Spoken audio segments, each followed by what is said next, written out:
Hey there, Tad Hargrave from marketingforhippies.com, and today is a story about what gets you in the door. There's a woman I had the good fortune to meet, Jess Smith, who's one of the tinkers, one of the traveling people in Scotland, kind of like the Roma in the rest of Europe. And she was telling me a story about her mother who would sell rugs. Now the tinkers were people who tinker from tin. Yeah, they would work with tin. Often the men would make things with tin and would sell them, and women might make baskets and sell those. But of course then you get Woolworths and other department stores, and people can buy aluminum pots and pans that are cheaper. So put the tinkers out of business, and then you can get rugs or you can get baskets anywhere. But Jess's mom at one point, they hadn't been left with a lot, but she would sell rugs. She would go and get these rugs from a local dealer, and then she would go door to door, basically, and try to hawk them. And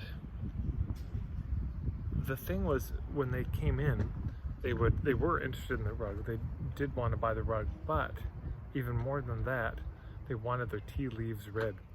And this was one of the unspoken deals, and understood that once the traveling woman came in, she might be able to tell you your fortune, which they could charge extra for.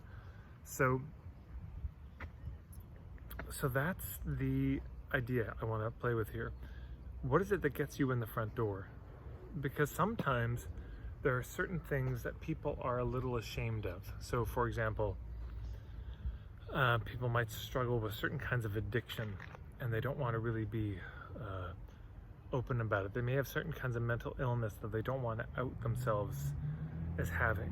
But you might be able to figure out something that gets you in the door. An example I've shared a number of times was a school where the teachers had really terrible violent communication.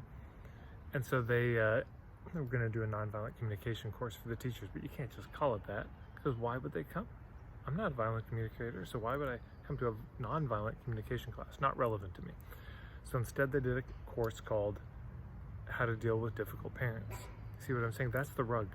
That's what gets you in the door, so that other conversations can happen, whether they're expecting them or not. But sometimes there are things like that can get you in the door. And sometimes there are things where people just need an excuse, to be able to come. If you were going to do a workshop around depression and anxiety, well, people with depression and anxiety, may be unlikely to come because hard to leave the house, but they're also probably, they don't want to out themselves.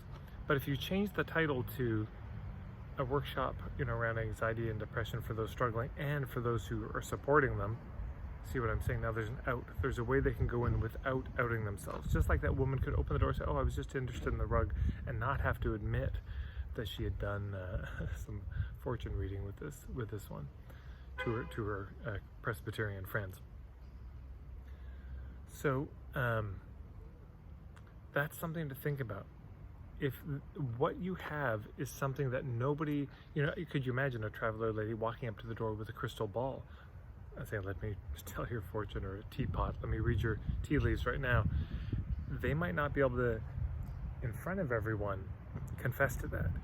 But there may be a way that you could offer a rug, and the rug will get you in the door, and then you can have the conversation that you both actually want to have. It's just something to think about. If a lot of your people have some shame or stigma around doing the kind of work you do, you may be able to come up. There's the pink spoon, in marketing, the free sample. But there's also this, a little different than a pink spoon. Not too expensive, get you in the door, and open up the possibility for other conversations to happen. I invite you to just think about it. Let it roll around for your own situation. Maybe something will come, and if it does, by the way, I'd love to hear what it is in the comments below for all these videos. I really do love reading the comments. I do read them all, and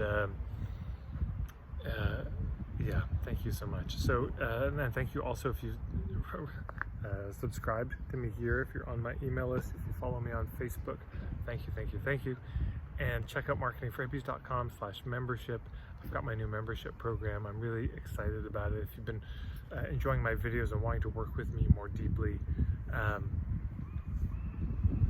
then that's a good chance to do it. Anyways, you can read the sales letter, all that's included. If you have any questions about it, feel free to just email me, tad@marketingforhippies.com once you've read it.